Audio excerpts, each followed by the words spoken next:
Mike, for today's meeting, Yep. since it's not being recorded, It actually is. oh, okay, good. Then you don't have to take the same notes, but any questions that we have on the Board of Selectmen or on the, contract, I told I would put forward to Kate. Yeah. So, anything would be greatly appreciated. Okay, it's sometime, whatever it is, I'm calling them, 7:32. thank you. I'm calling the meeting to order.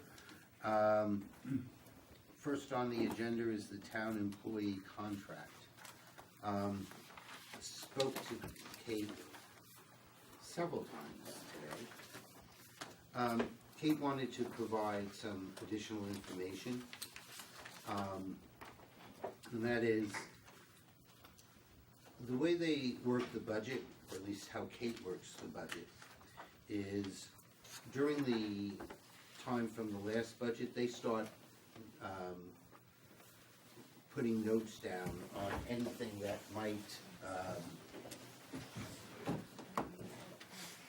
be required for the budget, things that the employees might want, things that the department heads might want, things that come up. So it's not that they show up and they go, oh, it's budget year, what should we do now? And while they were negotiating, there were a couple of sticking points on this contract, and so the town walked away from the table. They came back to the union, suggested that before it goes to arbitration, that maybe they bring in a mediator. A mediator was brought in, and that ended up with the contract that we're currently seeing. For those who were here for the last contract, or the last round of union contracts, we capped the amount of pension that anyone could earn, with the exception of those that had already exceeded that. They continued to get another 5%. But in doing so, there was a agreement that we would not move new employees to a defined contribution plan during this round of contract negotiations. The last one was for 4 years.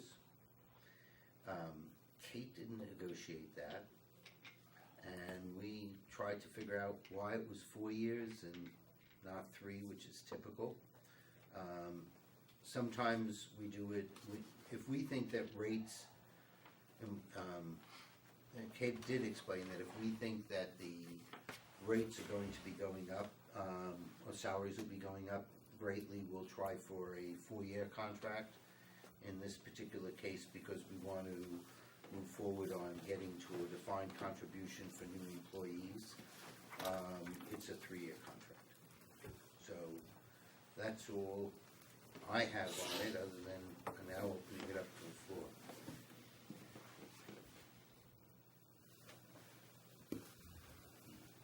Well, I read the contract, and I didn't see anything that sticks out. And in general, what are we supposed to do? It's not Theresa May getting turned down by the British Parliament. We said, Kate Bush go back and renegotiate with the union. In this case, not the European Union, but the public sector employee unions. So it's hard for us to say, we can't accept it this way. I think we have to trust her that the town has negotiated the best they could in this instance. And if Jack is right, and they almost went to arbitration, which is normally not a great idea, because they're going to rule in favor of the unions. I think that they pushed it as far as they could. Having said that, I spoke to Michael and he has some observations. Can I just want to add one thing, because I'm glad you mentioned what you did. At this stage, the only thing we can do is, we're either going to accept this, we're voting not to reject the contract, not that we're accepting it. If we do, it's a nuance, but if we do reject it, then it goes immediately into arbitration. And unlike a mediator where they can find a middle ground, the way arbitration on union contracts works in the state of Connecticut is the union gives their side, the town gives their side, and the arbitrator goes A, B, B, C, C. So there's no middle ground in these things. It's either the union side or the town side that the arbitrator will be deciding. And as Bert did say, towns like Darien typically do not do well in arbitration. Simply because they think we can pay for things. Well, I think, I had a couple questions. I know they were circulated to the committee. And thanks, Jack, for sharing that. And then I think Kate's responses. I think the first question was just more background, was just who comprised the negotiation team. And I have Kate's response on that, all makes sense. I guess one question I have, you mentioned experience from the last time around, from about 3 or 4 years ago, is just that does the town typically engage outside counsel as a backstop to assist Kate in this case? Yes, we have a union, we have a labor council, so like, while Wayne might do legal work, Sure. and actually a member of Wayne's firm helps with P&Z, John L'Souza, I believe his name is, they go to a labor council for all union contracts. I figured as much, but I just wanted to pin that down. And the other question I had was just that one statement that kind of popped out to me, and I saw Kate's response, but that my question was unfettered by any background or facts at that time.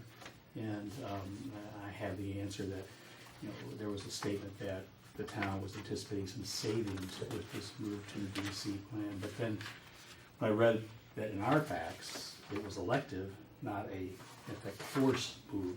It was just questionable to me as to what employee would elect to go from a defined benefit to defined contribution plan.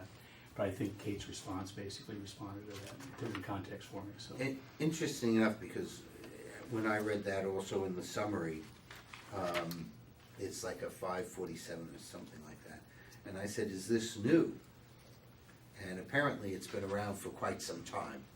So some people do choose, instead of getting a defined benefit, to have the money go to them. I think it's because it's a little bit more transportable. So, if you're not gonna be here for 30 years, and you're doing your 5-year, 6-year thing, that money can go with you, where the other one sits there, and when you turn 59 and a half, if you wanna take a discount, or 65, you might actually remember that you have it. Yeah. Also, that money can be passed on to your heirs, Yeah. whereas defined, a pension ends when you Yeah, die. that's a very good point. So that, her response answered my question, so, and I have no other questions really relative to the contract. Are there any other comments, questions? Dave, I know you I unfortunately got called away this afternoon, college children problems. But if I understand it correctly, in future negotiations, they will still attempt to set it up so that new employees will go to the defined contribution plan. I mean, back in for those of us who were working in the way things are, defined benefit were converted to a defined contribution, depending upon where you were. Some of us still had a little mixture of two. But in other places, I know, definitely with unions, what they did is the only way they could get it passed back in the nineties was anybody new comes in, gets one plan, the other people get the other, because unions weren't about to fight for somebody they don't even know. So, but this is like almost 30 years later. Jackie, you mentioned that they capped out the amount that you could earn on the defined benefit plan? Yes, So when someone reaches their cap, and then can they subsequently elect to be engaged in a defined contribution plan? So they have both? actually, it's a good thing. It's been a very long day, so I'm glad you mentioned that. Part of the reason, one of the things with this elective with the defined contribution is if a retired police officer chooses to be one of the dispatchers, they would not be able to participate in the defined defined benefit plan. Oh, they've And already so- maxed out, right? Well, even if they haven't maxed out, they're drawing, so they're retired. So, so this would be the alternative plan in which they would participate.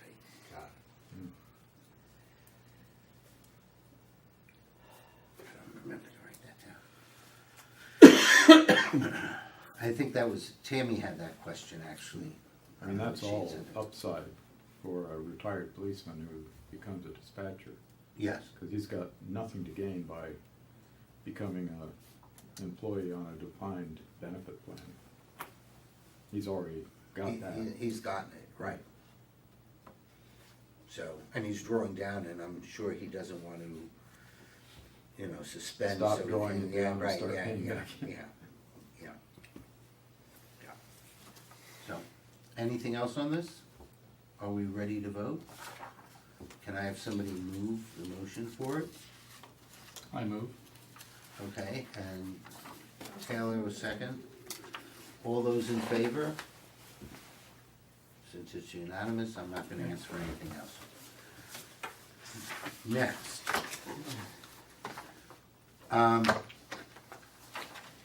This is this action was put in place. It was discussed at the Board of Selectmen meeting Monday, I believe. This action is put in place for government employees who were working but not paid, and were having difficulty making the January tax payment. And therefore, what was being done was, there was a deferral of any interest on that tax payment. And once the employees are made whole, Peter, you can inform us if that's happened yet. I can call my daughter and see if her husband's been paid yet. Oh, you have been paid? Okay. So once they have been paid, it's a 60-day window in which you have to make that tax payment. And after such time, you go back onto the interest penalty that was occurred. So that's basically it. I'm gonna ask you if you, as a federal employee, wanna vote on this or I abstain? will abstain from further discussion and voting. Okay, thank you. So this was just raised in the last few weeks? It actually been raised earlier. The state was doing something, many of the states, communities, banks and other things had done this, and so this was just getting the final resolution put together and It's hard to taking see care a of it. town like Darien move so quickly, but it's good to see it. Well, Barry, the size is not daunting. Apparently, it's one employee. It's one person who has applied so far. Right.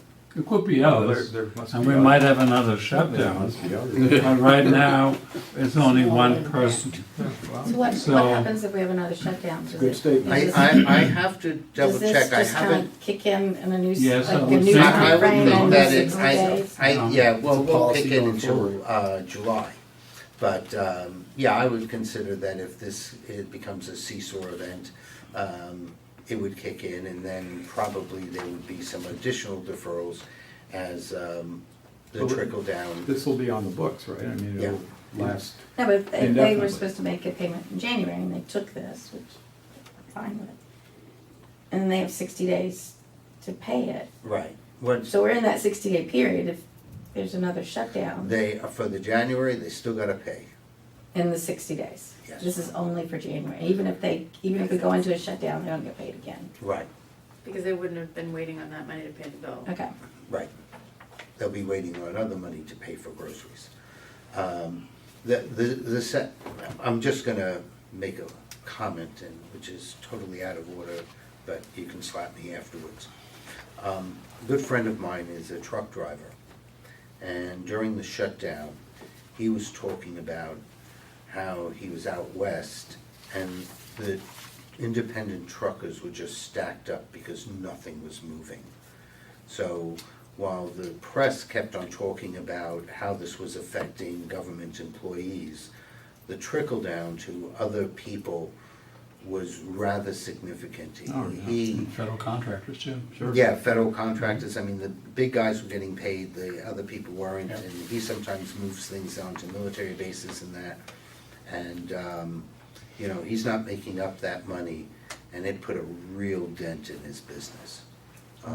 So it just, you know, it wasn't just, it was not, it's never good when the government shuts down. But I think the impact, like we talked about, to the GDP is probably the only thing that resonates with Trump.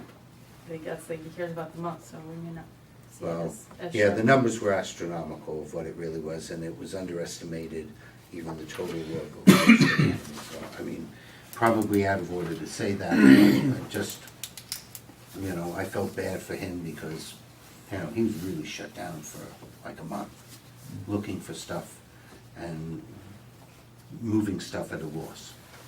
So, all right, so is there any other discussion on that? I will find out about that for further clarification, but I think that this 60-day clock starts ticking. Is there any other discussion on this? Okay, seeing none, can I have somebody move the motion? Taylor, second. Iris, all in favor? And one abstention. Okay, the next is the acceptance of the gift for fireworks. And earlier today, I wrote to Kate and Jen saying, when I first heard this, it's a gift of about $27,000 to pay for the fireworks, and I thought it would be voting for like what I typically call puppies and kittens. You know, it's one of those simple things, okay, fine, this is a good field, vote for it. But then I realized there's some accounting issues here. So Kate, Jen and I have been passing back some emails on the accounting for it. And then Kate and I had a conversation on something else, so we clarified it. In the past, David Genovese and the Chamber have been fundraising for the fireworks. Last year it was started to take over by Park and Rec, and now it's going to be done by Park and Rec in a public-private partnership. And so there's certain expenses associated with it, the cost of the fireworks, the cost of cleanup, tarps that we need to put on the field to protect them, and other things along those lines. Those are pretty much funded very generously from several businesses, and David Genovese has done a marvelous job, to which we're very grateful for having this event occur. At the same time, there's basically the entire police force is here that night, from what I understand, and since it's a Saturday, it is not necessarily a cheap event, because this is part of that overtime that we were looking at. Those costs are not covered.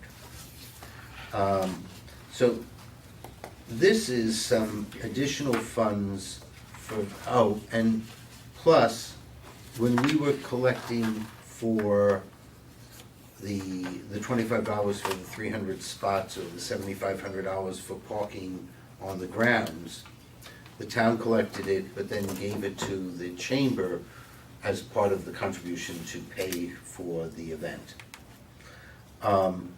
Now, going forward into fiscal year 2020, one of the things that Kate has done, which at least I personally am in favor of, is that instead of having all of these park and rec events that are sort of netting each other out, she's putting the expenses on the books, and the offset revenue is being added to revenue, so you can actually see, it's a little more transparent that way, where these things are coming instead of it going into contra accounts.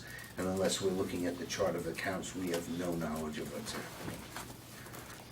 This sort of fits into that. Partly because these are funds that the chamber had from prior year, but it's gifted in this fiscal year for an event that will occur in fiscal year 20. So they are investigating whether or not it's appropriate to set up one of the funds that we were just reviewing for the special events for Parks and Rec, because you have, I believe, the Weed Beach Festival and a couple of other things that are pretty large events. So they would be accounted for within this fund. Currently, it's accounted for in a contra account. But since it's for fiscal year 20, it's really being posted as a liability and not taken into income. Any expenses that occur in this fiscal year, you know, we make prepayments on certain things since it's 4 or 5 days into the new fiscal year, will be taken from these funds, but there will still be fundraising for that fireworks event that will be done probably starting in the March timeframe. So we're anticipating additional funds coming in. So that's the accounting of it. I expressed earlier today that for something like this, I am in favor of setting up a separate fund for the expenses and the revenue, so that they're more easily tracked. The police will continue to be an expense of the town and not be offset by any funds raised. And they're gonna stay in the police overtime. So that's what they're gonna do, they're gonna set up a liability, when they receive the funds, and set up a liability, and so there's no effect on income this year, and next year they're gonna, just book it against the liability, so it's fine, right? Yeah, accounting wise, it's fine. Obviously, they may draw down against the liability if you have to make an advance payment to the gentleman who's doing the fireworks or the company. That will be drawn down against these funds. So I just wanted, I mean, since we're F&B, I thought I would check on how we're doing the accounting on this, since it seemed to be lapping 2 fiscal years. So I'll try and articulate that a lot more clearer than I just did, so I don't totally confuse the RTM. In my mind, what you described is kind of, was conjuring up what I recall years ago, was you receive money and you have to perform against it in a future period. It's like a prepaid subscription. Yep. You have a liability and you got to perform later on. That's all we're talking about here. Exactly. And that prepaid subscription concept is gonna work great for you for describing it to the general RTM. Yeah. See, we have CPAs on board. Well, I'm one also, I just didn't articulate. It's a simple concept that people will be able to get, right? I'm teeing it up for you, Jack. If you didn't realize that I was asking for any help that we could, that's fine, because I was playing with T accounts. Oh, Lord. So, is there any other discussion on this? Great. Can I have somebody move the motion? Have Bill? Can I have second? Peter? All those in favor? That's great, unanimous, and nobody had to abstain simply because they go there. All right.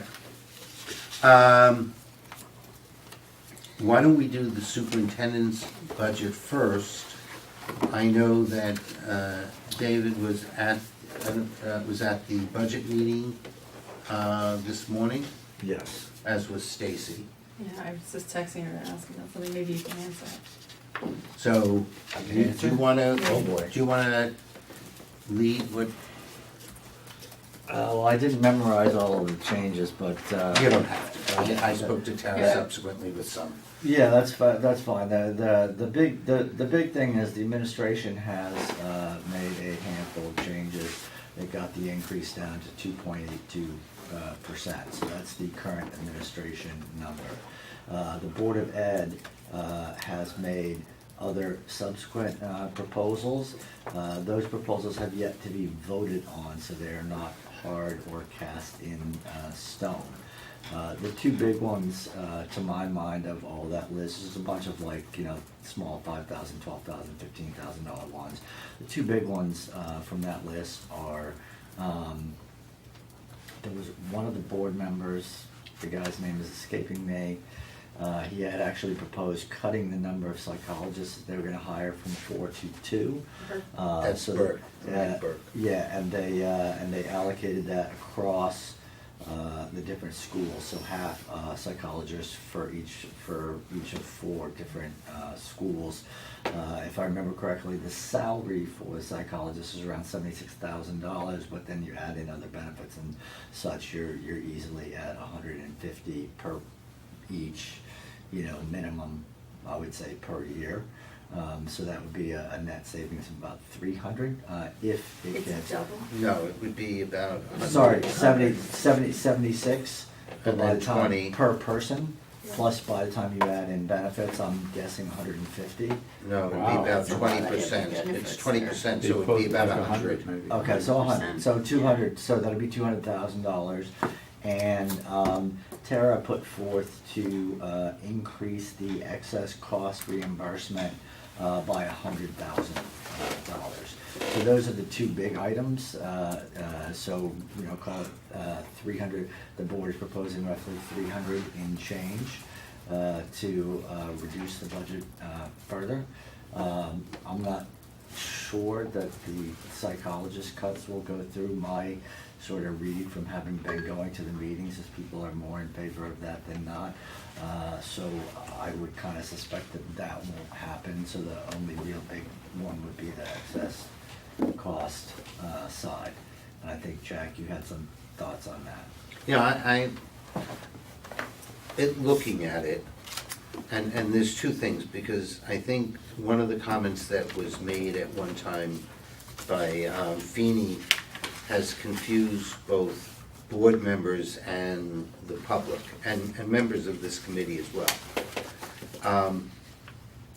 Right now, they got last year about 3.4, 3.5 mil, correct? In excess of cost Yeah, reimbursement. yeah. And with what they had, they had a significant amount of additional funds that they have. Now, I do recognize that depending upon they're not gonna find out what their real reimbursement rate is until March or so. And that's pretty well into the school year to all of a sudden start cutting things if you're not making the number that you had proposed. I mean, most of the stuff has already been spent. That being said, they've had 2 years in a row with some rather sizable differences between what was budgeted and what was received. I believe when I do the backup calculation at 72%, what the reimbursement was, we submitted over $5 million of expenses for reimbursement, not counting the deductible. So I thought that at the very least, $150,000 would have been a reasonable increase. It still would have given them sufficient funds based upon they seem to be tracking with the same number of submission this year as they did last year. The budget that they have this year, again, is, that they're putting forward is at a 70%, not the 72 that they've gotten. So again, that adds some $100,000 worth of flexibility to it. And it also provides a 12 basis point, about a 12 basis point reduction in their overall budget. And it's not affecting education. So it's one of the things that I personally thought could have been higher. The things that's confusing, and it's partly how this is calculated, right now, based upon people that are aging out of the program, our submissions will be down by $1 million not next fiscal year, but the following fiscal year will be down $1 million. How many people are, I can't tell you how many people are there. That they haven't told us. I know that Heather's doing the tracking, so she's trying to track everything, and she's finding the same thing that Feeney was doing, from what I understand. But if they lose $1 million worth of expense, all right, people worry that if they move it up to 2.9 this year, oh my goodness, next year when they lose that they would be under 2.9. But it's all based upon, number one, what you're submitting. Number two, if we have students that are aging out, then, because I'm just gonna guess how many it is, but our deductible is approximately $90,000 per student. So at $90,000 per student, if that was 3 students, that's another $300,000 of expense that we're not having, approximately. So special ed for this group of students, ultimately, you would expect the expense to also go down by $1.3 million. So the fact that they might have to lower excess costs is offset that expenses just went down. Now, that doesn't mean that a new group of students aren't coming in. You can predict that, can you? Well, they have pretty good understanding of predicting it, Okay. because some of it's coming in through ELP, some of it they've already spoken, they go on an annual basis to all of the other local nursery schools. So the one thing you can predict is somebody moving to town who has an IEP that you weren't anticipating. But providing that they don't have a same base of students coming in, I mean, you could end up with more students that have high needs but aren't at the 90,000 threshold. So you might not see the one-for-one offset, but the fact is that that's, I would expect that the Board of Ed and Feeney and the Director of Special Ed would be able to explain that. So moving it up for next fiscal year has no relationship to what's gonna happen the subsequent one. And for the taxpayers, I thought 150,000 was an appropriate amount. The other thing that I think some of us talked about, with no disrespect to our interim superintendent, but I have a little difficulty in reducing the teaching role of the department chairs until the new superintendent comes in. I'd rather the new superintendent make that decision than an interim one. And that has about a $60,000 impact if that's added back in. Where are Did these you guys department start chairs? today? I saw some of it, yeah. What is the department head Like the high proposal? That's one of my school, I two I questions. think High the school, department head various- That's what I proposal would is that think. all the department heads Thought would in our last meeting. go back to Wait, teaching. no, but it's for the high school and the middle school, isn't it? These Yes, department- yes. Yeah. The department chairs. for Yeah, here's High what, school and the middle school? yeah, here's what happened, with Dr. Brenner. In the past, the high school and the middle school had pairs who were the department heads. And so I go to Iris and we're working together and I said, you know, Iris, you're not really teaching that well. And Iris looks at me and goes, yeah, Jack, jump in a lake. You know, and that's what was going on. And so some of the things from the administration on curriculum, the one-to-ones, and some of the things weren't being driven down. In addition, when there was a disconnect, especially I understand Weston Civ is the one that's killing everyone. There was a disconnect between what was being done in 8th grade and what's expected in 9th grade on the curriculum on some of these courses. And as I said, my kids haven't taken Weston Civ in over 10 years. Probably longer. But the kids were really in like culture shock when they went into that class because there was a disconnect between 8th and 9th grade.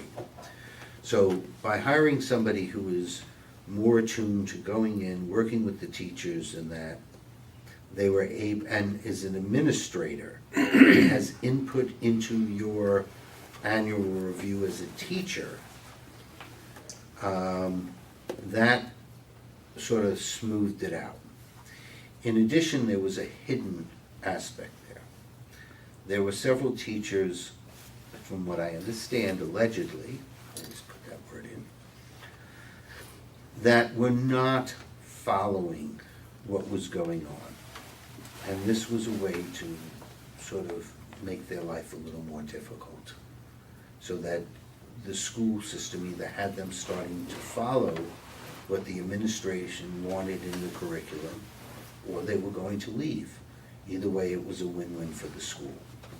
So there has been turnover, but there's also been a lot of teachers who have now conformed to what the administration's view of what a curriculum is supposed to be and how it's supposed to be taught. So those were the two aspects that was put in. In order to stay in touch, they were supposed to teach one course, 1 year in Middlesex, 1 year at the high school. It's, I think, been operational for 2 years now, right? This is second year. Now, we're talking about one person Yeah, one responsible person. in both the high school and Middlesex? Yeah. Wow, that's it. So it's a It's not continuity thing. one in the high school and one in the Nope, middle. and I think all of the people that were selected, maybe with the exception of one, all came from within. I think most of the people who took on that role were internal hires. So, I mean, from what I understand, anecdotally, people are happy with some of the results that are going on. It's very hard for me to know, again, my kids are long gone. So when they proposed cutting that teaching role, means they had to add back like 1.5 teachers, and I know that I'm just uncomfortable personally with that while we're with an interim superintendent. You know, I'm not saying that it works, doesn't work, or other things like that, but I'd rather that the new superintendent make that call, because once you take it off the table, putting it back on is always difficult.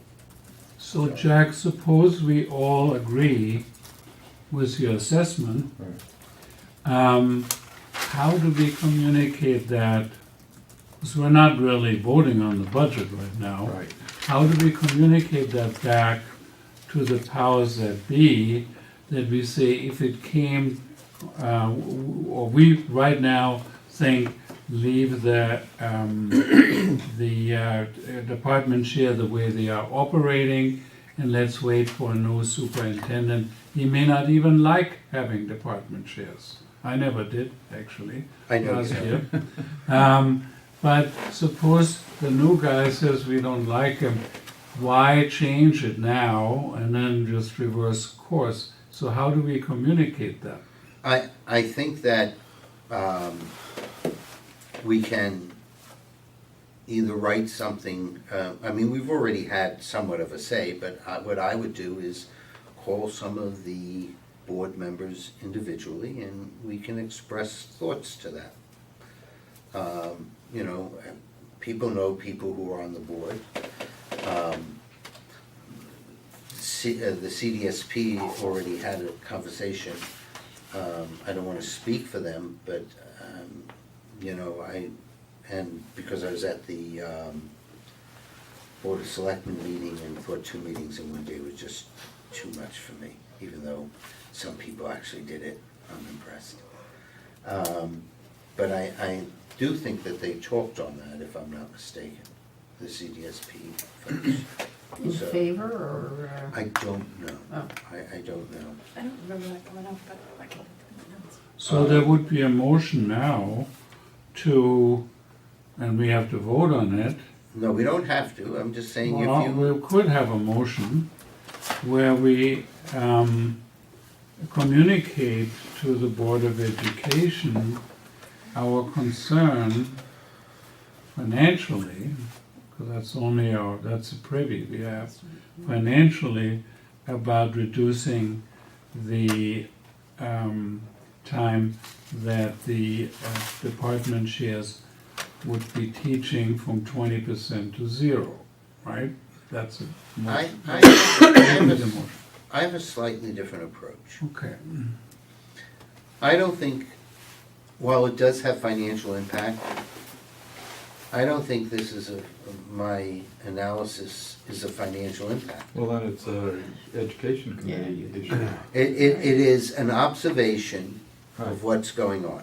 No, I would agree with you, but And the I- math is all we really. But as members of the RTM, and the fact that we look at the budget, and it does have a minor financial impact, it's about 65 to 70,000.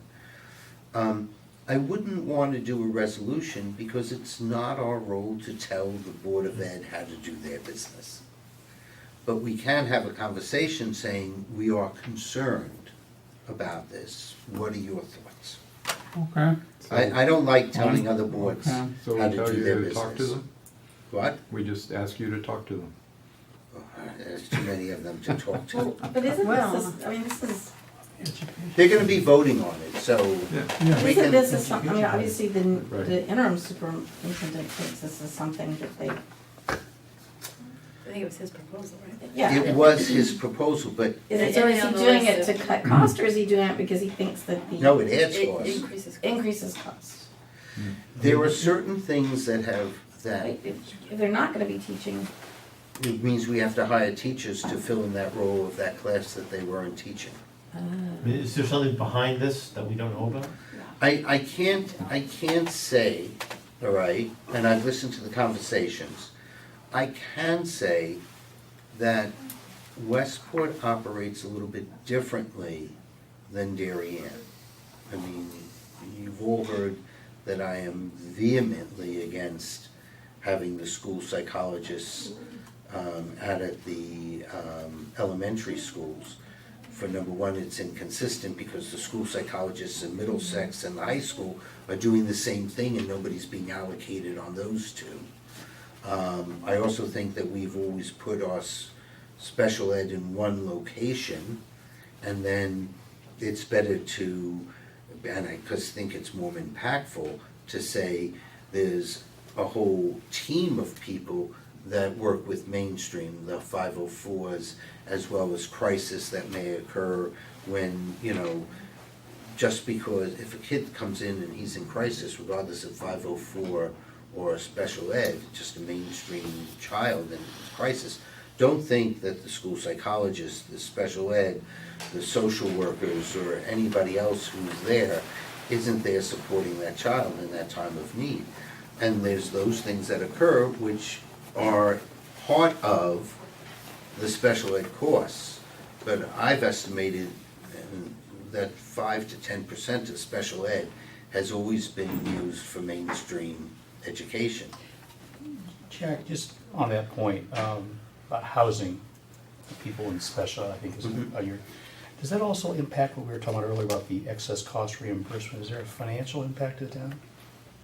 No, because they're supposed to be assigned, but, you know, I also, I don't like this being recorded. I did have some concerns that they're supposed to be working a 36-hour, 6-day work week, and they already listed 42, and my guess is they're probably working 48, which not only has us out of compliance with the contract, but also says, which is what Deb was asking during the meeting, you know, if you split it up and they're really working 48 and they're supposed to be working 36, they're already over that. And so to say that 100% of this person is really on mainstream is just inaccurate, because probably from what it was, it's at most 2/3, at most. So there's a whole slew on that, but you know, we can express our opinions on these, but at the end of the day, the board will make its decision. I think there's some support It's on the for list. this. Who was it that proposed it, do you remember? I think Dennis. I think Dennis might have proposed it. But I think there's some support on it, for it, and just you can find out what people are thinking, you know. Well, I mean, to my way of thinking, it is policy, but if you disagree with it, I mean, and you don't have line item authority, I mean, are you gonna say, you know, we disagree with it, we're going to take 65,000 out of the budget? I mean, unless you're ready to do that. Yeah, I'm not You ready know, to I mean, say, it's their, it's you their know. policy, you can do it, but just, you know, in just thinking ahead in policy, you know, you can wait another year before you do it and let the next guy make that decision, as opposed to somebody who's one and done. That's all I'm saying is Yeah, that. no, I know what there you're was- saying, but. Because Brenner had a thought process, and this had worked for Right. him very well, not in one institution, but in two. Mhm. So, you know, the thing I was mentioning, Westport used to have an assistant principal who was solely responsible for special ed in their elementary schools. And it's only because I did a special ed analysis within the DERG that I found that out, but they were kept in the elementary school, not in special ed. So when we were looking at special ed numbers, Westport looked lower, because he had spread his special ed throughout the school system. So it's just how you handle things are differently. You know, I'm not saying, Jerry Ann, this is how we've handled it, I didn't see a reason for change. So that's all I'm saying, but I'll let other people talk on the school budget. Anything else? Not for me, that was it. I'd be real happy if they got down lower than, under 2.7, closer to 2.6, and it's totally possible. For those of you that, Jack, well, we've discussed before, and the way to do that would be to essentially ask them to reduce their flexibility.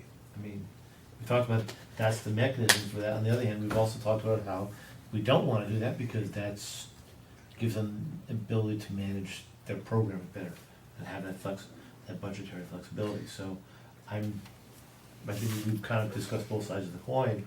But if I'm- you could give back 700,000 last year, Right. that says you have, and by the way, spend Right. about over $1 million. That said that there was a lot of flexibility in there. I think, And so if I'm even suggesting from where they are now, because remember, this is up. Right. So we're talking about, not that we're cutting anything, we're talking about reducing the up. I hate when we say we're cutting a budget. No, the budget isn't cut. We're reducing the up. And we're talking about to get them from 282 down to 26 is $200,000. That would still give them spending $1 million and they could still return 500,000 to the town. So I think that's sufficient flexibility. What's the average amount that the board has returned to the town for the last 5 years? There's some years that we've only gotten back about 100 to 200. I mean, it's, But that doesn't mean they haven't Spent, spent quite a bit coming back from excess cost. right, or it doesn't, but there was there was one year where, between the time of the budget and the end of the school year, certain commitments were made for out-of-district placement that the board was unaware of. And so fortunately, the combination of the healthcare with the prescription saved significant funds, and we were a little bit favorable, but that budget year, as of December, they were $1 million in the hole. So, you know, in that year, there was other things that occurred, so it wasn't just that they were spending on new technology, this, that, or other, or buying school books for next year. They were in the hole, and they still ended up returning money that year.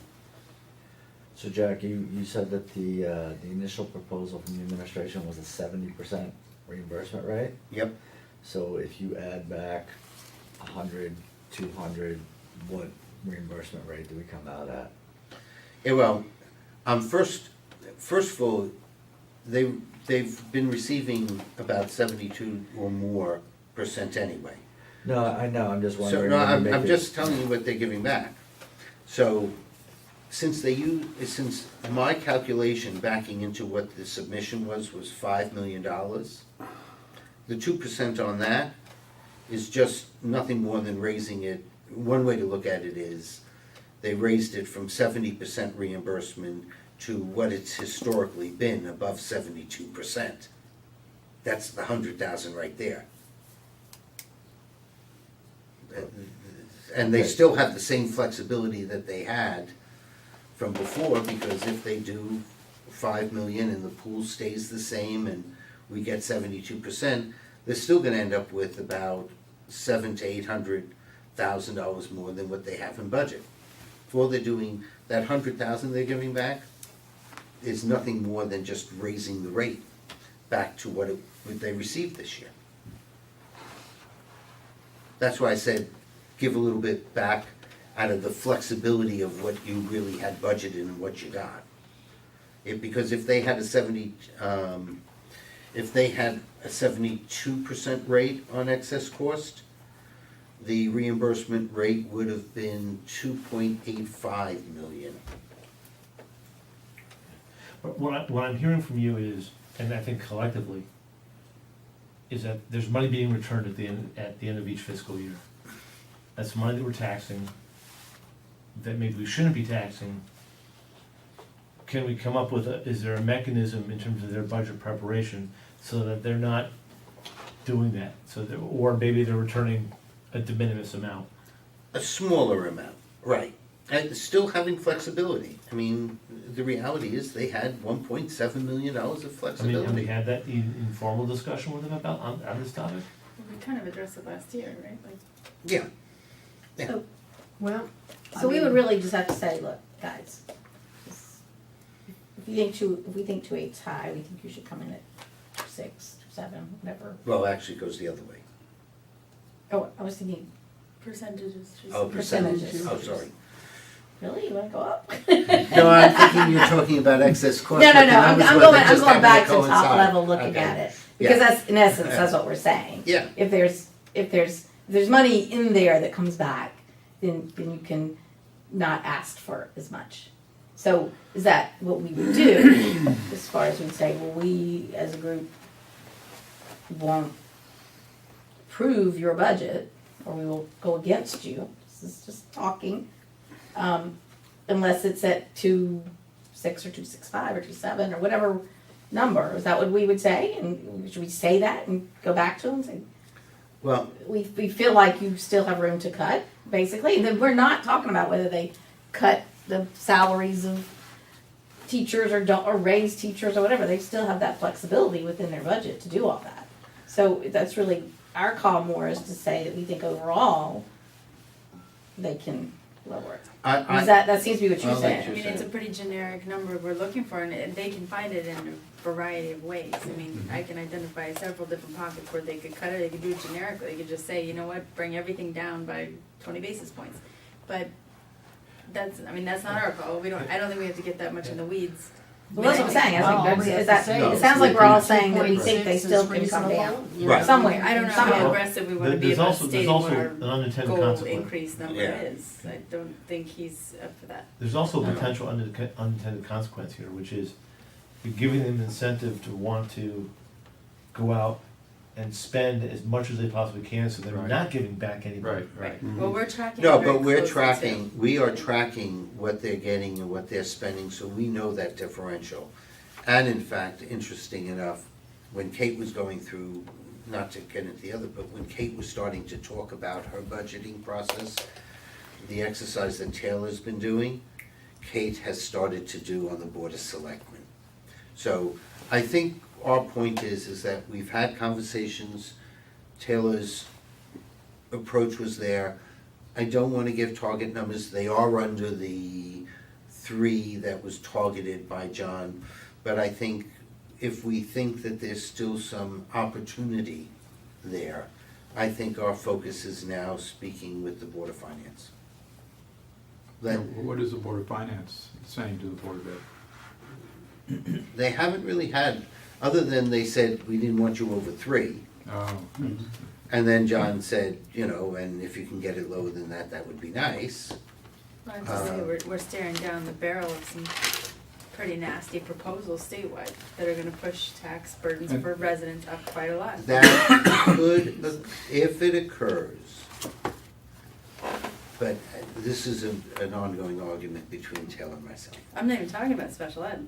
No, I'm just saying, there's a lot of proposals that are out there in Hartford. One might make a super high school that's going to win every sport in the state if they combine Darien and New Canaan. That concept of I'm really talking about regionalization. that one.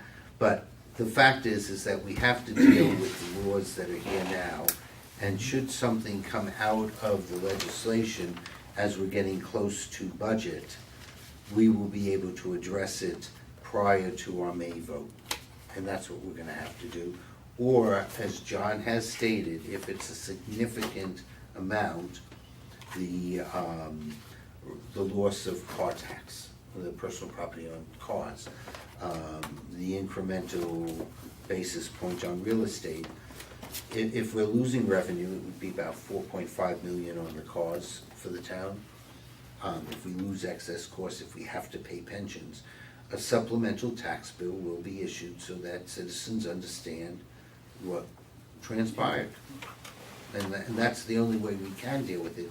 You can't undercut now and tax people for a maybe, because then we're overtaxing our citizens to begin with. No, I would never suggest that. I think that though, in the face of all these things coming at us, we have to be, I would say all hands have to be on deck, Board of Finance, Board of Ed, our group, everybody, to run this lean this year. I Don't mean, forget Board of Selectmen, because we haven't even gone there yet. yeah, I have admittedly not been part of that as much, but we have, there is room in this budget to cut it. I think everybody should be on board with running it as close to comfortable as we can, like, I mean, and I would say there's quite a bit of room, more than probably 200,000 in there, but But we'll see what happens, you know, we've made our case. I think that the next case, if we do believe, and I know there's members on the Board of Finance that look at excess costs. And so they'll probably be looking at that again. So, that's, you know, if we're not happy as a group with where they end up after their go-round, I think they have some viable things on the table.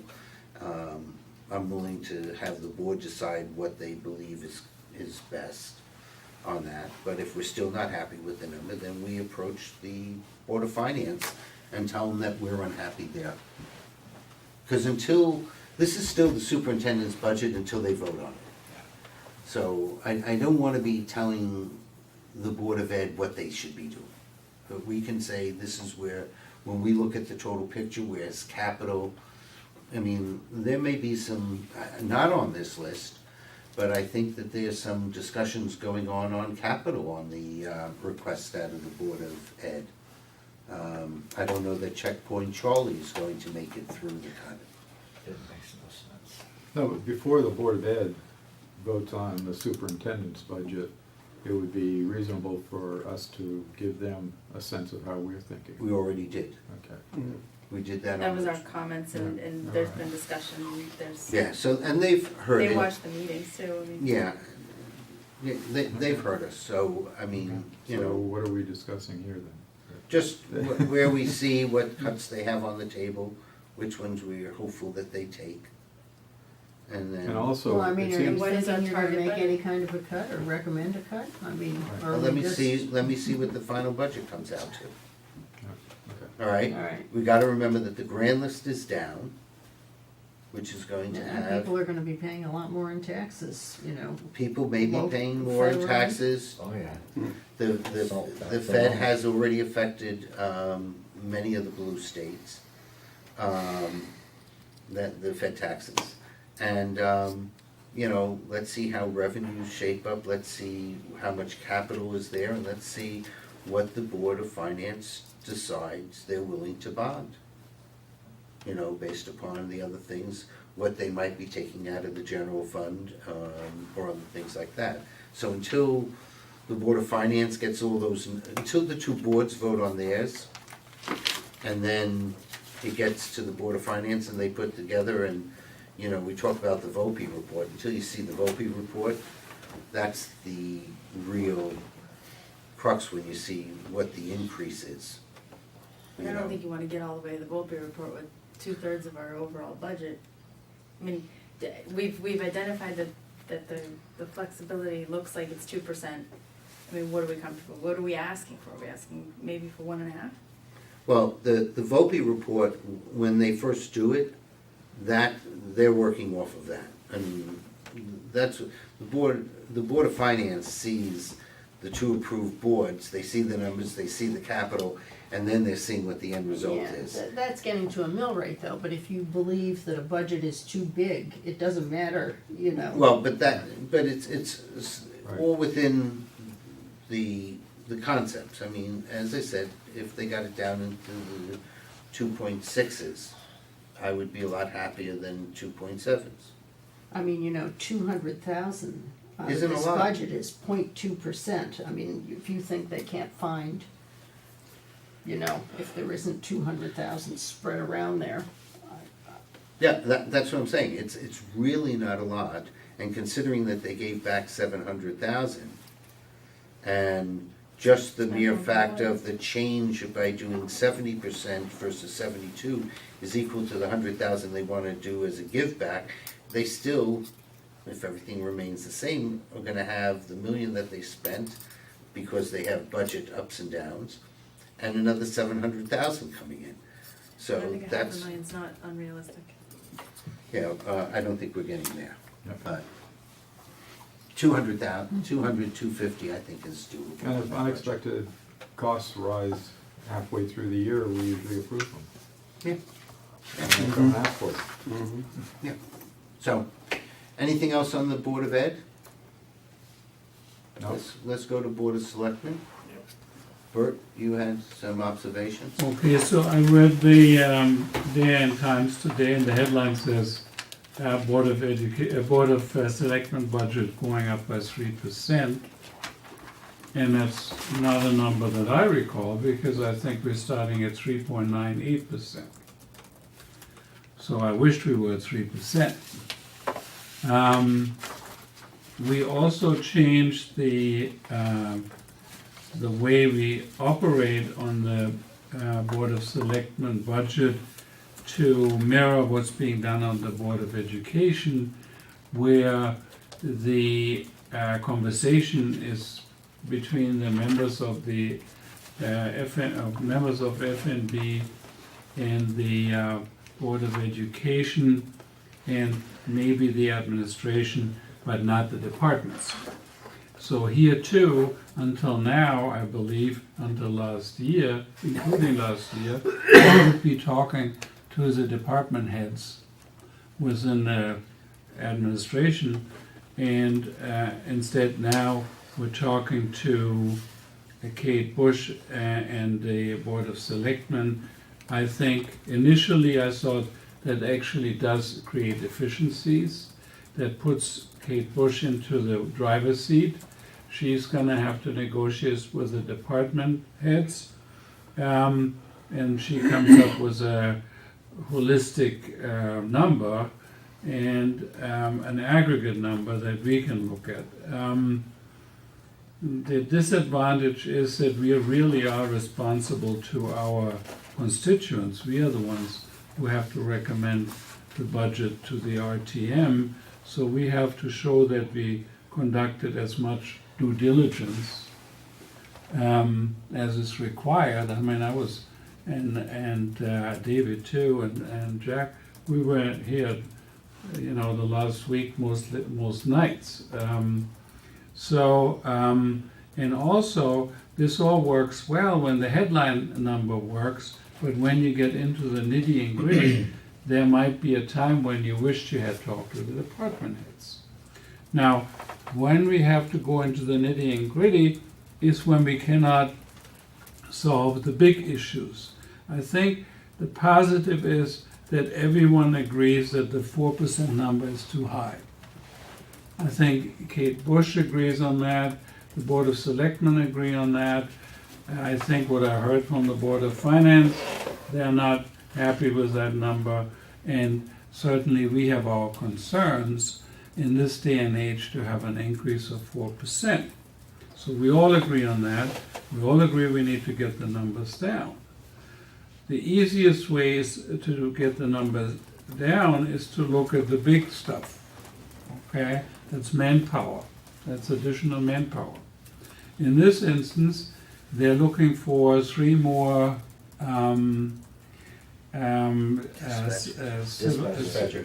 dispatchers, and The person in Park and Rec. these civilian Yeah. dispatchers add a considerable amount of money to the budget.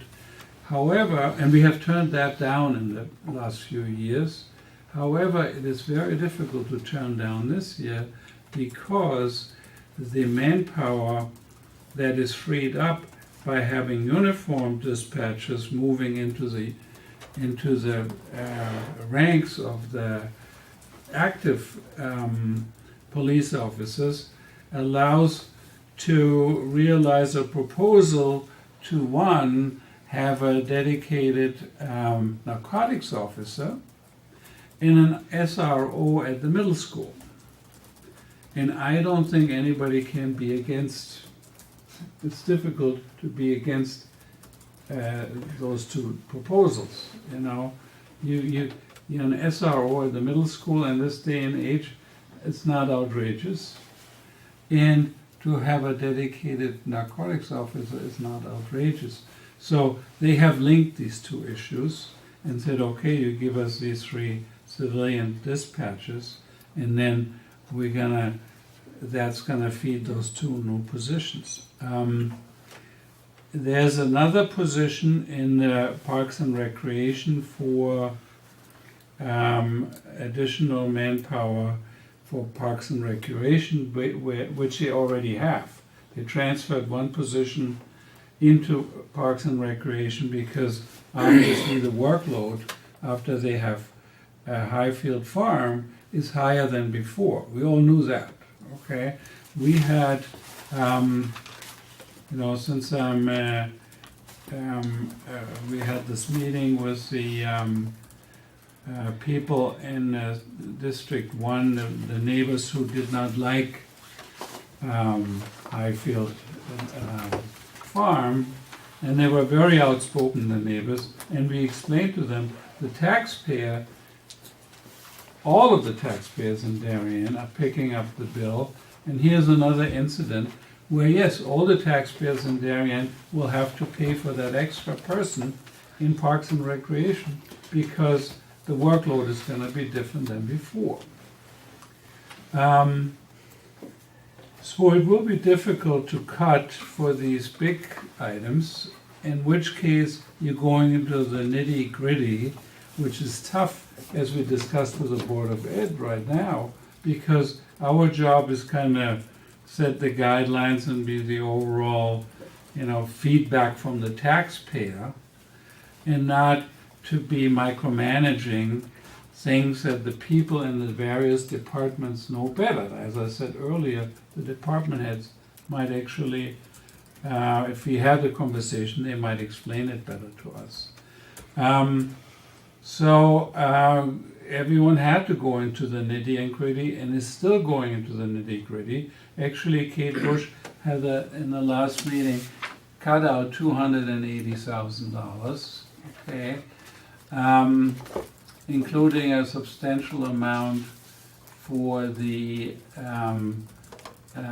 employee benefits medical insurance, which I still think we need to look, Jack and I might want to look at some more. That's the first 300,000. There may be some more money because we need to find out how the interest is earned in the general account, if there's any potential to at least increase the revenue. That's Okay. that's one of the conversations I had with Kate, and Bert's gonna have a follow-up with the town treasurer. And at times Kate's at a disadvantage because while she's the town administrator, the town treasurer is an elected official of the town. So, it's a slightly different situation, but, and besides the fact that Bert has wonderful expertise in this, when I was speaking to Kate earlier today, I said, I'm pretty simplistic about this. We've earned over $260,000 on our investments in the first 6 months of this year. And even though it's not a direct correlation, we're not getting paid Fed fund rates, the Fed's increased rates in September as well as in December, and therefore that's going to be reflected in what the banks are paying us for our investments, because every interest rate moves up accordingly on the yield curve. So if I just double that comes out to approximately $530,000. And I don't need to get into the minutia of investment yield curves and that. It's just, since we're not gonna have any major cash ciphering off, if I just double what we did in the first 6 months, and knowing that the Fed's supposedly going to increase rates at least twice before we even get to 2020, and you're only recording 300,000, something that seems to be a rather substantial opportunity there. Because you're only $30,000 off of what your budget after 6 months after what you budgeted for the whole year of 2020, and that just doesn't make sense when rates are going up.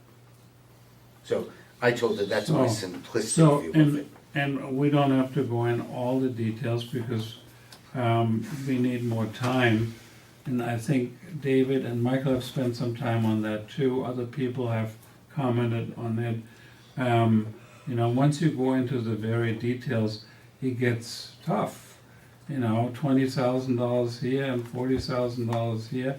It's hard. But I think that is where things are moving.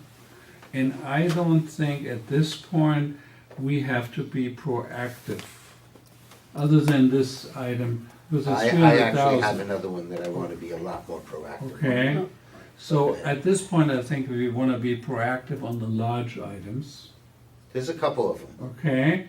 Or medium-sized items, but for us to get into the 10 and 20,000, let them do that work. I'll take a Okay. couple of 20s, but anything under that, I don't care. Okay.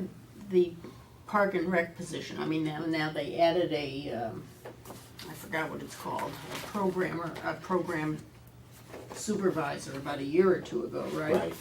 And now they did lose one person to Public Works and they wanna Right. replace it, and they do have more land, but that is adding somebody that's, I think the total cost is about 80,000, 81,000. That's person, you know, where you're gonna be paying benefits, so right along.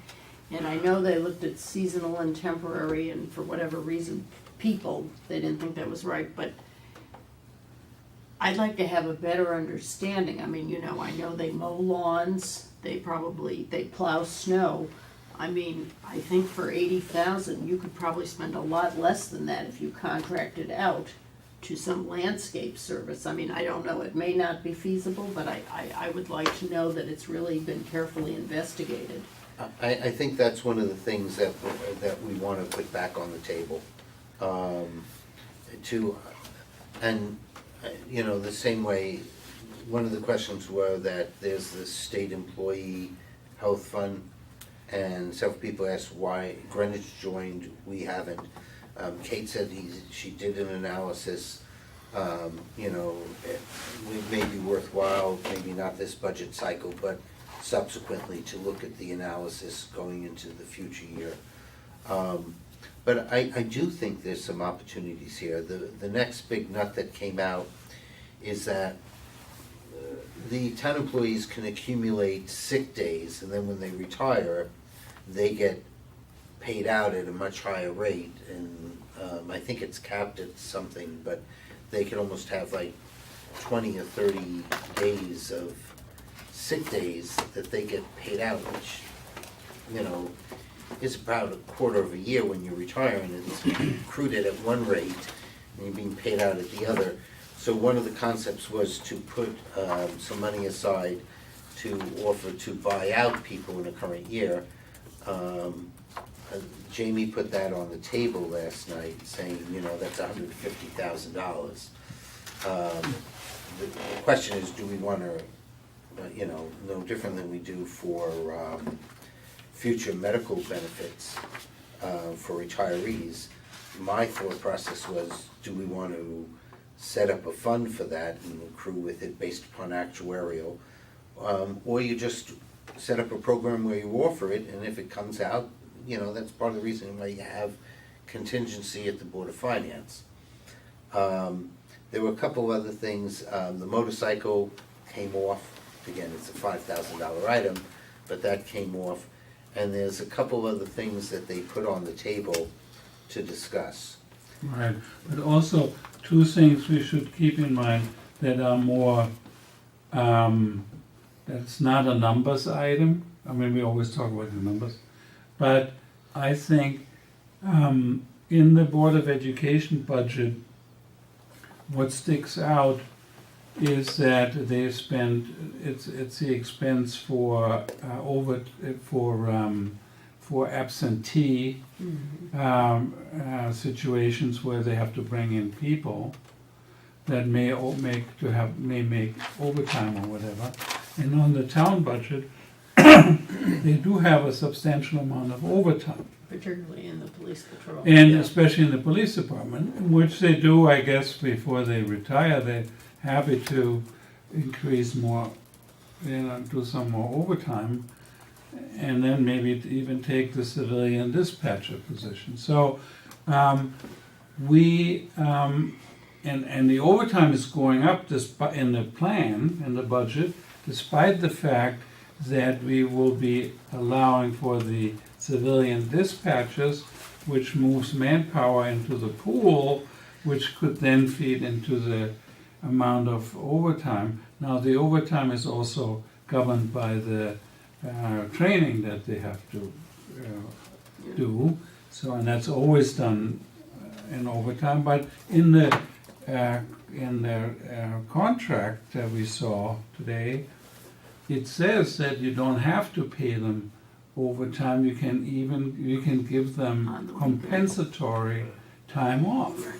Okay, so if some, you know, we free up some manpower, Well, you know, and that slack can be taken up by, you know, making rearrangement. These are management decisions. another point, I noticed the dispatchers are not time and a half on the weekends, and now presumably we've had the police there, which Yeah. has been time and a half, so Okay. there's savings there. That's a good point. one of the things that we, first, just so that everybody's on the same page. 50% of the patrol overtime is training.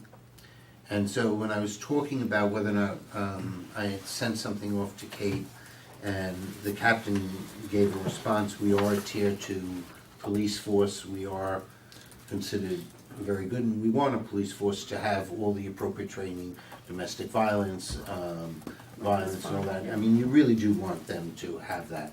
And we have not been cited on the,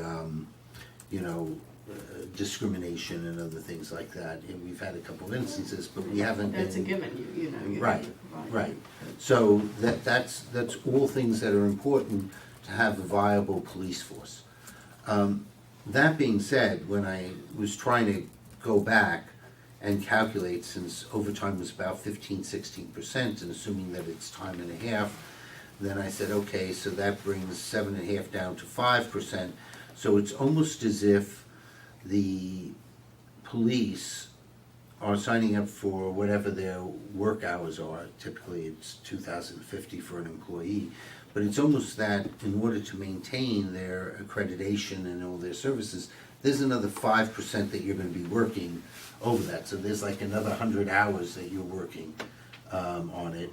And one of the things Kate brought back to me is that during these trainings, and this is where management may come in, that when somebody's coming in for training, it's a guaranteed 2 hours, it's a guaranteed 4 hours. So, you don't want to do an hour training where everybody's being paid 2 hours, and 2 hours at time and a half. Yeah. So that's something to look at. The other thing is that there is a commitment from the police chief to bring in narcotics. I think something was misstated at the Board of Selectmen meeting, or misunderstood. Chief mentioned that there's a lot of shared intelligence that goes on between Newark and Stamford, especially in the drug units. And they're willing to share with Darien. The problem is because we do not have a dedicated narcotics officer, we're not getting the same information because we're getting it periodically as opposed to having somebody who's working as part of that overall team. And so that would be very helpful, especially with the opioid epidemic that's going on in the youth that are using it. And this is not about, pot's going to be made legal down the road. Anyway, this is the harder drugs that we're talking about, of which they're focused on. So I think that was misunderstood. We need this narcotics officer to really integrate with Norwalk and Stanford and get that intelligence. Can I go back to the overtime? And Sure. I said this about the substitute teachers, and I say this about the police patrol, and I recognize that half of the overtime is, devoted to Yeah. training. But each year, the budget just automatically increases. And I don't think that sends the appropriate message that you're really serious about asking them to manage overtime, and in the case of teachers, absenteeism. It's the same thing. I think there were 3 elementary schools, very significant increases, and yet they're increasing it again. And what does that tell everybody? Well, That I absenteeism can continue. I just, I agree with you, Martha. I asked the question that in the current budget, overtime is planned to be 15.3% of salaries. In next year's budget, it's 16.3%, and that 1% increase, I haven't heard why.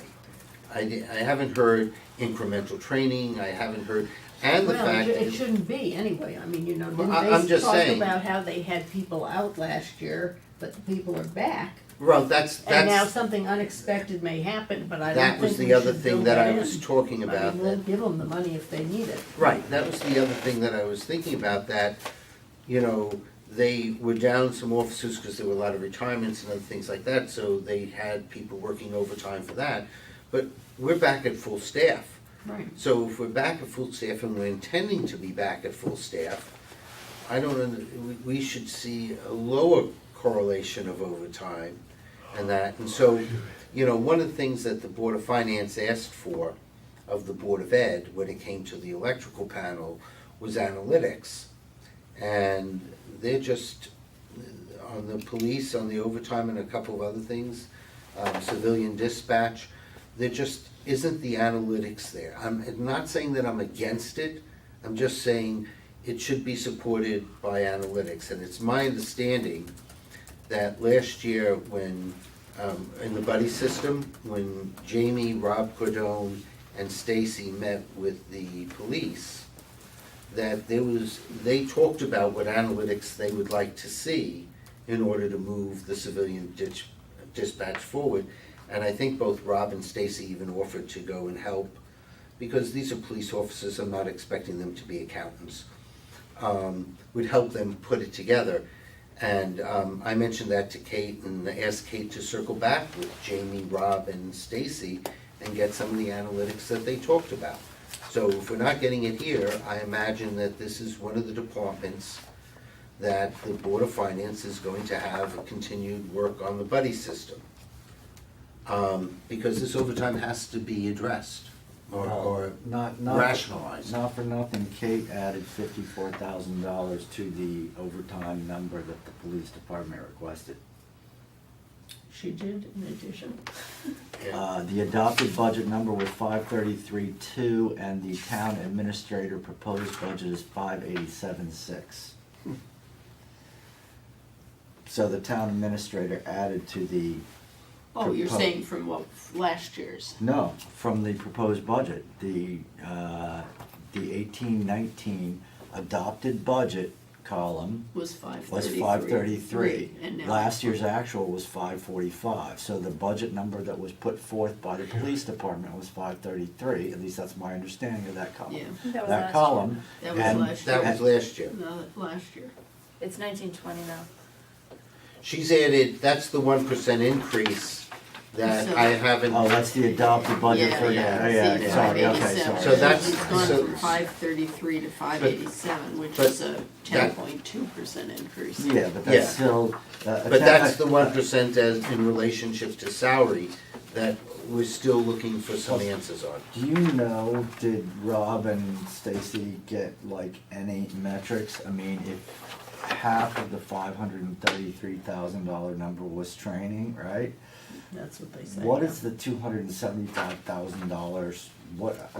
How do you get, are there so many emergencies in this town that we're calling in the 49 sworn officers for 22,000 citizens? No, Enough to I generate think, $500,000 worth of overtime? I will tell you, here's part of the problems with the absenteeism. And when I make a comparison to the Board of Ed. If you have a classroom, you need to have a teacher in there. Just because somebody's out, you can't say, okay, I'm gonna cut back on substitutes, so I'm not gonna put a teacher in that classroom. Somebody has to be there. The same way, and we're never gonna have full discussion of what the number of patrol officers are, because that's sort of like telling the Germans what your D-Day plans are. But they have desired patrol on the road, doing other work and other things like that during the day, evening, and night shifts. So if somebody calls out sick, that's where the absenteeism.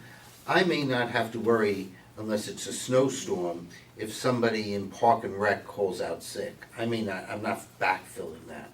I may not have to backfill if Public Works somebody calls out sick again, unless it's a snowstorm and I gotta figure out how I'm gonna get something plowed. When the police are out, that's the place we're gonna have to backfill. And I think that we're gonna find that absenteeism, you know, either due to sick or other things like that, injury or other things, or what's adding. But we've requested analytics. We wanna see what the prior years were so we can start to map it. One of the things that Kate did say, except OpenGov isn't there yet, and, you know, in the first year I wouldn't have expected it to be, but Kate believes there's a direct correlation between the number of positions filled and what the overtime is, absences and what the overtime is. And I think that those are some of the analytics that we really need to have being managed, or at least more closely viewed. And that's how we're gonna get down to it. But, yeah, I just didn't see a lot of analytics on this. I would have liked to have seen more on the civilian dispatch. I'd just be curious, how many absences are there a year? Yes, I think that's, 51 patrol officers. yeah. I mean, it might be illuminating. It Well, we might know- be very few, or.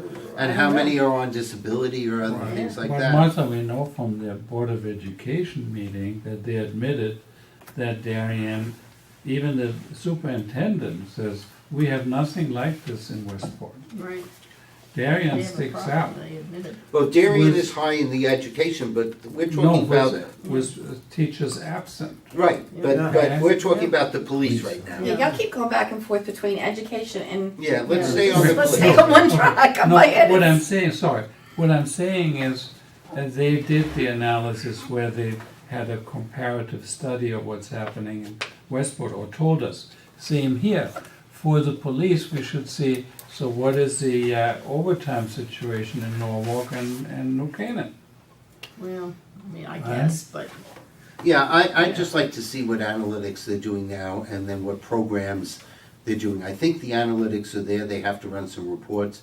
We asked the chief to run the prior 2 years to at least give us some information so we can start to have a better understanding. I mean, they have that computer system, Telstat. That's the one they're That going is supposed through. to help them with their planning. I mean, it should be easily pulled off of that. Well, and that's I one would of the think, but things, I don't know. that's one of the things, we're going to have a meeting with Bert, myself. I may ask Stacy to join us because she's done this in the past. Jamie, Kate, and the chief and Captain Anderson, because the way they run, and I think it was in the document, it's like 3 days on, 2 days off, 4 days on, with this off, and other things like that. So, we also have a minimum number of patrol officers that have to be on duty in the evening and night shifts. So that officer who was doing dispatch was part of that minimum. That means that the minimum isn't going away. So if we're moving to, I'm just gonna deal with the SRO because the narcotics could be both day and night. But the SRO during the school year is a day job. That means that there's one less officer to put into that rotation to cover those evening shifts. Yep. And I just wanna see how they're thinking they're doing it. And Chief even said it's not a one-to-one, just because I'm taking an officer off of the dispatch doesn't mean I have 2 people available for day. Not the way they do the schedule. Right, so that's one of the things that we're talking about, because I just mathematically had difficulty, and Bert, you first raised it, I just couldn't see the mathematics working on this. And, you know, I'm not a scheduler of that, and maybe there's a way that they're doing it, but I just want people to be able to come back and say this is it. I do wanna go to one, oh, go ahead. If you don't mind having an extra body, can I sit in? I have to see how many they want, all right? Oh, David can go instead of me, I'm fine. Okay, all right, Well, Since I'm meeting, I don't wanna cut you with out, David. Joan, okay. Why doesn't Let me, he let say? me check with Okay. Kate, just, Alright. so I don't mind, I'm gonna try and get it, but I think that's fine, Whatever, I don't because wanna cause too much. I problems. just don't want 5 people there, that's all from us. so, I have a question about, so they want 3 bodies to be dispatch. Right, they need 2 on and they need 1 to cover, So right now, they have 3. officers, police officers are covering. Right now, they have 1 police officer who's doing dispatch. and 2 civilian dispatchers, right? No, they have 3 in the day shift, they have none in the evening shift. A police officer is doing the dispatch At night, in the evening, because there's also night. okay. So, And who does the night one then? an officer, but we're doing it one shift at a time. So the 3 people that they wanna hire are to take the officer out for evening and nighttime? It's to take the officer out of doing dispatch. Right, that's what I'm talking about, Yeah. out of The day dispatch. shift Out of and the dispatch. evening shift. So there's an officer in the daytime also? Doing No, dispatch, no, no, just no. doing dispatch? Okay, let's start from the beginning then, so we're Okay, not so confused. we're talking We dispatch. have 3 shifts. Yes, there's I got 3 that, shifts. 3 shifts. The day shift already has civilian dispatch. No officer dispatch, just No officer, just civilian, Okay, all right? They're trying to move the evening to civilian, again, because it's time, sometimes it's I'm just activity. trying to understand who's where, and And so currently on the evening shift, one officer a rotating officer, but one patrol FTE yeah. is doing dispatch. And they have, and then are there civilian dispatched in the No, evening? there's no civilian on either the evening or the night. We're Okay. introducing civilian to the evening, because that's the next most active. Then why do we need 3? You More. need 3 because you're always supposed to have two on dispatch. You're supposed to have 2 dispatches. It's for days off and the fact that And they then work. But we don't have that right now, is what they're saying. Well, We have we 3. don't have 2 dispatches, we don't have 2 officers doing dispatch, which is what we should have to begin with, all right? So you're gonna have 2 people who are there to do dispatch, which frees up the officer to do officer-type work in the evening. So we're gonna replace 1 dispatch person in the evening with 2 people? No, we're replacing a police FTE With, with 2 people, which is what the standard is for dispatch anyway. We're not meaning standard for dispatch is what I'm saying. okay, well, that's a whole different argument than that we're adding dispatch. If there's a is that, and whose standard is that? Is that our standard? Is that a national standard, a state standard, I think it's just basically a messaging times and other things like that, how to achieve those times. I can't cite which of the standard it is, but you're not supposed to have a single person on dispatch. Sounds like a best practice. How Yeah, is- that's it, that's how a is better this- way to put it, but I'll find out what the standard is. but you understand, like, I'm No, I trying to understand. understand, why do we need that extra body when we haven't been using that extra body? Because we I really understand should. replacing of the officer and going to civilian, that might make sense, but if, I'd like to understand. I'll get more information on that, but we really are And supposed to second have also, two. then the officer bodies that are now freed up, we're saying that 1 body would go to the middle school. Is that, so, No, It's this not is- a 1-for-1. The commitment is that if you give the police the evening dispatch, they will arrange the schedule to have one of the officers become the SRO at the middle school, which is a day job. I mean, that's a real 1 officer, so that they have a relationship, so it's not like Right, that isn't, Joe's on Monday, Sam's on Tuesday. right, that's a single person. And then they will also move an officer into the detective bureau, because that's where I believe it goes, for a narcotics officer. And they're gonna have to rearrange the patrol to accommodate that. Well, won't that take away from our patrol? Because now we've got, Not every these are not officer- bodies that are- Because they've been doing dispatch and, it's a whole rotation Okay. schedule and. And not everybody's out on the we, road. They didn't think we're gonna approve 5 positions, 2 new officers, 1 SRO, 1 being an SRO. and has our crime rate gone up? And so, they wanted Yes. to. It has. By how Yes, by everyone who doesn't Lock the lock door. their damn doors. Wasn't there- is- I know, we read a lot in the paper. You're onto a key point here, and one of the points is, when they got the first 3 dispatchers, they made the same argument that the officer or officers that were freed up would go back to regular patrol.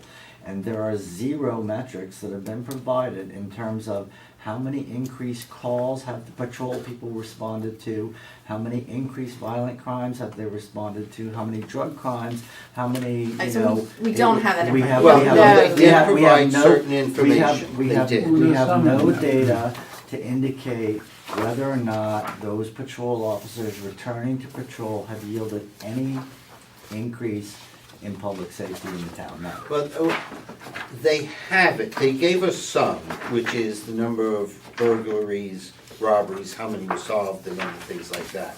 They didn't give us some of the traffic things, because if you're putting somebody out onto the road, how many incremental stops of unregistered vehicles did you make? How many warnings did you give? And that was something that was asked by the Board of Selectmen to provide those information. So that, it's again, very similar to what the Board of Ed did when they went for the. They gave us they gave us the burglary and other. Yes, Yeah, they right. did. It's That's it's right. in So they gave us some statistics. In the end, it is an art and not a science, I think. You gotta trust them when they say this is what we need. They would have, if they would have felt we give them 5, they would have wanted to hire 5 people, 3 civilian dispatchers, 1 SRO and 1 narcotics. Yeah, let's also realize in 30 years, we've added 1 police officer to our staff.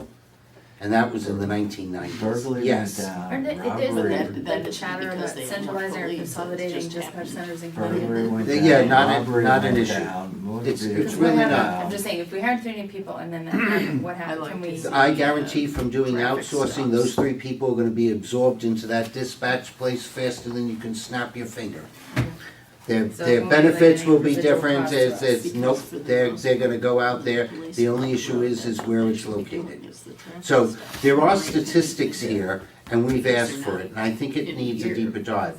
I did wanna go off of police. I just wanna understand, Crime in our town No. other than busting if into our cars that crime people rate park. is up, that we need Right. additional people that, It's- and So if you traffic put stops someone is a on big number. narcotics That specifically, is the number that's interesting. are they gonna have to have Yeah. additional training because they may not have done as much narcotics work as they might, I'm- gonna I'm- be doing when they're a I'm narcotics assuming, specialist? that once they end up with whoever gets there, Police officer and a- because all the officers have certain training, but to be a full-fledged, I would imagine, like anything else, when you're going from one position to another, that there is going to be an initial startup training, no different than there is for an SRO. We have liaisons there, but they'll work with our current SRO that's at the high school. The same way that we've done some training with New Canaan when we first started the You know, it'd SRO. be one thing if there's a lot We of sent our crime. person to walk around with the New Canaan SRO to start training. So yes, there'll be some startup courses on training, but the fact is, you know, sometimes looking at crime waves are a little bit meaningless because the economic times matters to it, what's going on, and, you know, I don't know because the police are out, how many things they stopped. I do know that if you read, they've been able to capture more than one person on mail fraud, on No, going I in the think mailboxes. they've done a good job. And I'm not so, saying- I don't know that it's a crime wave, as opposed to, how do I ensure that I'm providing the best safety for my citizens and those that are working here and travel here? And so, We can't really know that by statistics, because Yeah. we're not experts in that field, but I think to the point, we understand the head count that's required. And if we're meeting something that wasn't there, that's important. And, I think at the end of the day, we've got to just ask them to provide some of the details of the data. That's it. And that's all we can really ask for right now. right, all right. That's all I'm asking. Yeah, no, and it's been asked for, and I think if we don't get it here, we're gonna see it during the Board of Finance. There is one other thing that did raise its head, and I'm glad it did. there is a discrepancy between how one of the big things to our budget is capital requests for the Board of Selectmen is at $4 million this year. And while the Board of Ed looks like it's up from last year, it's because, remember, we bonded $1.5 million of Board of Ed requests. Their capital request is actually down this year. One of the practices that have been going on that has always bothered me, and hopefully we can start to address it, the Board of Selectmen put in annual amounts to get to some project that they want to do. So when they're putting in, they want to do a gas line into Darien Firehouse, there's like $60,000 that they plan to do over 5 years or 4 years to come up to what the budgeted amount is, as if it's an accrual. Where when the schools wanted to put a gas line into Middlesex or into the high school, this is the project, this is the cost of the boiler, I'm putting it in this year, you either bond it or you don't, and if it's too much of total capital in the year, then certain projects can be cut by the Board of Finance, or by us for that matter. I think that when I look through some of these things, there's just too many of those accruals. Now, on the other, there was $300,000 one year and $300,000 another year for a project that they want, which is $600,000 project. I'd rather you move it into this year. They're going to recommend that that be bonded by the Board of Finance. Board of Finance feels it's too much and they don't want to bond it, it gets cut. We'll do it next year. That, I'd like some consistency on that, on the projects, and I think that's a big savings out of our tax dollars. I know. When you talk about accrual, you talk about they're putting money aside for something in the future? Yep. Yeah. They're paying, so in an example that Jack gave, that they used $300,000 worth of operating budget money to put into, effectively to put into an accrual for a capital expenditure. No, it's capital request. It is capital, but they're But there's- accruing capital over a number of Yeah. years. It's still And- not. How do they store that capital? They put it, because every year, if it's part of the capital request, when we do our capital budget move, we move it all into the capital account, and so there's a project that will be done in the future that's getting $60,000 over, let's say, 4 years, until they're ready to do it, and then boom, they draw on that money. But does the 60 come out of taxes each year? Yep, Yeah, So so, it should be, It's reverse bonding. it can't be financed. Is there such a thing? well, when the project's done, it should be financed. It can't be, if we're accruing for it, you can't We're paying finance for it. yeah. That's the other, Right. that's the other downside. Right. The other thing that doesn't make sense is that when we're moving it into capital accounts, all these little mini accruals that become significant over time, we're moving it into allocated funds as opposed to unallocated funds. And the credit agencies, not that we have to worry because we're really in very good shape, but they prefer to see more unallocated than these little allocations. So one of the things we were discussing is, one of the projects, move it forward and make it the $600,000 project. If it needs to be bonded, we can, the Board of Finance will make that determination. But these other things, I'm not interested in, I wouldn't be interested in the Board of Education back of an envelope estimate. I'm sure the Board of Ed would love to do accruals on a lot of their capital projects, smaller capital projects. But how is that different from what you were proposing for the baseball field? Yeah. I The was gonna difference, say the difference is that these are small projects and not large ones. So the real preference on the baseball field was, it was large enough that it should have been bonded, so that, over a 10-year life, so that people are paying for it as they're using it, all right?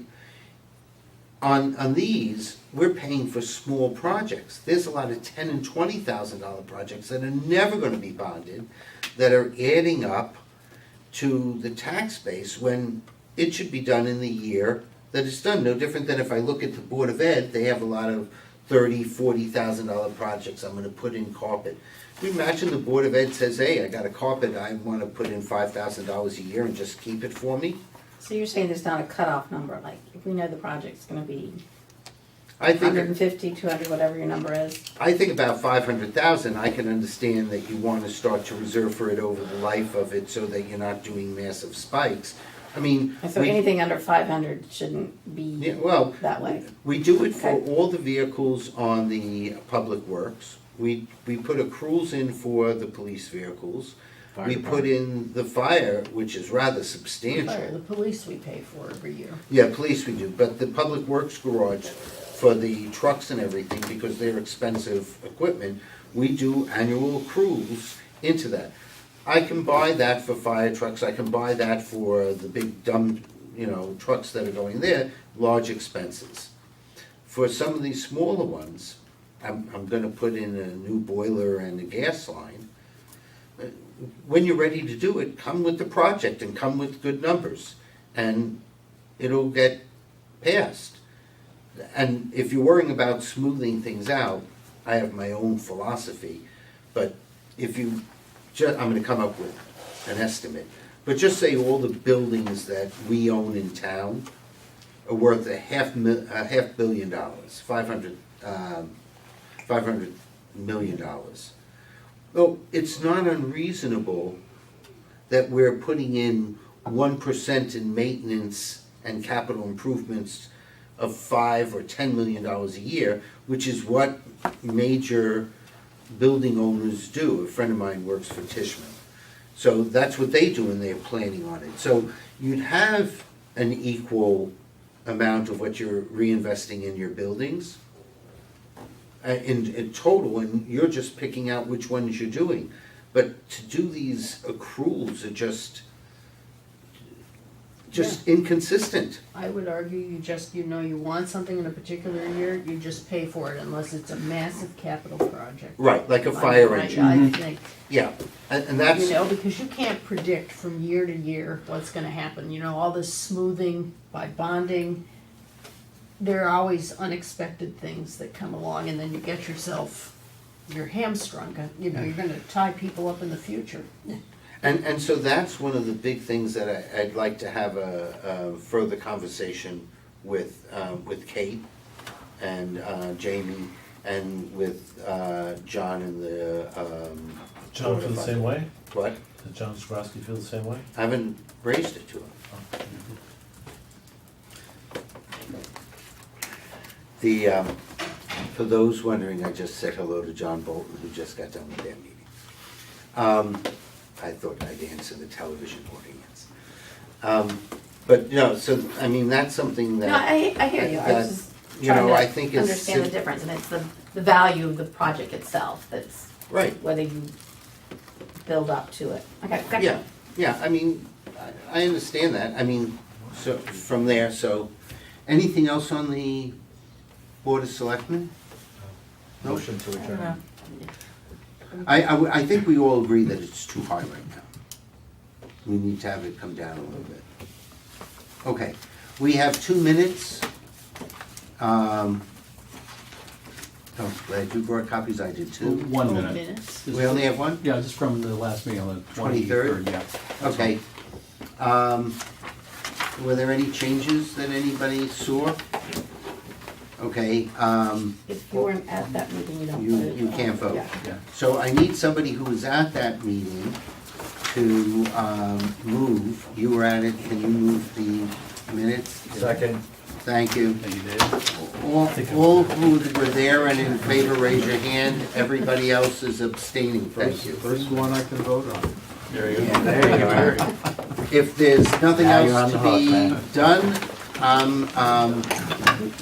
for ending this meeting. The rest of the evening. Can I ask Get a motion to second. a question about your thought? Say bird. So if you, Motion to Miller.